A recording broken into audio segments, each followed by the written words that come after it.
साल पहले ली हुई पेन नहीं कैसे हो सकती है? क्यों? जब आपने ली थी तब आप ही बोलते थे नई पेन नई पेन। ये सातवीं फेल।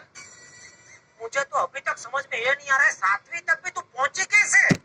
सातवीं क्या, मैं तो दूर दूर तक पढ़ना चाहती थी, लेकिन स्कूल वालों की 3 गलती की वजह से मैंने स्कूल छोड़ दी। स्कूल वालों की गलती? हाँ, उन्होंने 7वीं में मुझे 3 बार फेल जो किया। मैं तो डॉक्टर बनना चाहती थी।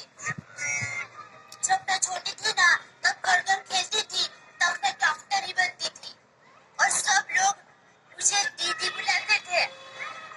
दीदी, डॉक्टर गया। ये कंपाउंडर